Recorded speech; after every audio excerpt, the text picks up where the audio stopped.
नमस्कार विद्यार्थी मित्रांनो, फोरम MPSC अकॅडमीमध्ये आपले स्वागत आहे। चॅनलवर नवीन असाल तर चॅनलला सबस्क्राईब करा, जेणेकरून तुम्हाला अशी नवीन माहिती तुमच्यापर्यंत पोहोचत राहील। तर RRB NTPCचे फॉर्म भरण्याची डेट 13 ऑक्टोबर आहे लास्ट। तर याच्यामध्ये फोटो आणि साईन हे कुठल्या फॉर्मॅटमध्ये भरायचे आहेत हे आपण बघणार आहोत। की जी RRB NTPCचे फॉर्म भरायची लिंक आहे ती चालू झालेली आहे आणि त्याच्यामध्ये फॉर्म भरायला सुरुवात झालेली आहे। परंतु काय होतं, या रेल्वेमध्ये रेल्वेची एक्झाम कोण घेणार आहे, तर रेल्वेची एक्झाम घेणार आहे TCS। जे आपण बघितलेलं आहे की रेल्वेची एक्झाम कोण घेणार आहे, TCS। आधी TCS ही सरळ सेवा भरती घेत होती, याच्यामध्ये कधी त्यांनी हे केलं का, म्हणजे फॉर्म रिजेक्ट केले का, तर अजिबात नाही, असं होत नव्हतं। परंतु आता ह्याच्यामध्ये काय झालेलं आहे, त्यांनी फॉर्म आणि भरताना जे फोटो आणि साईनचा क्रायटेरिया वेगळा आहे बघा।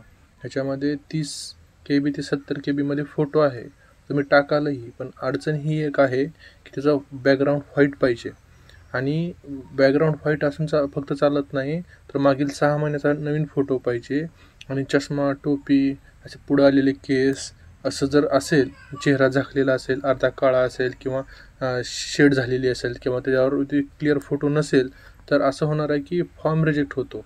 बाकीच्या एक्झाममध्ये कसं होतं, फॉर्म रिजेक्ट होत नाही, ते कसं होतं एवढं डिटेल बघत नाहीत, म्हणजे फॉर्म रिजेक्ट होणं असं होत नाही। पण रेल्वेमध्ये हे फॉर्म रिजेक्ट होतात, हे ज्यांचा गेल्या वेळेस फॉर्म रिजेक्ट झाला त्यांना विचारा, त्यांना अनुभव आहे या गोष्टीचा, ते सांगण्यासाठी हा व्हिडिओ केला होता। आणि जी साईन आहे ते 30 KB ते 70 KB ह्या दरम्यान असावी।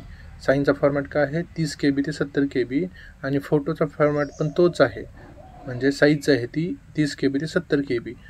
फोटो भरताना 2 गोष्टी लक्षात ठेवा, बॅकग्राऊंड व्हाईट असलं पाहिजे आणि फोटो हा तुम्ही आत्ता काढून घ्या, वाटल्यास मोबाईलमध्ये काढा आणि कलर प्रिंट करा आणि तो अपलोड करा। आणि त्यामध्ये चष्मा, टोपी काही घालू नका, चष्मा असेल तरी काढून घाला, काढून हे करा। चष्मा असेल, एखाद्याला चष्मा असेल तरीसुद्धा तो काढून फोटो काढा। आणि दुसरं एक सांगायचं होतं की जे फोटो अपलोड करतोय आपण, तो मागील 6 महिन्यात रिसेंटली आत्ता नवीन काढून फोटो एक अपलोड करा, मोबाईलवरच काढा आणि कलर प्रिंट घ्या, वाटल्यास त्या फोटोशॉपमध्ये जायची गरज नाही त्यासाठी। चला, धन्यवाद।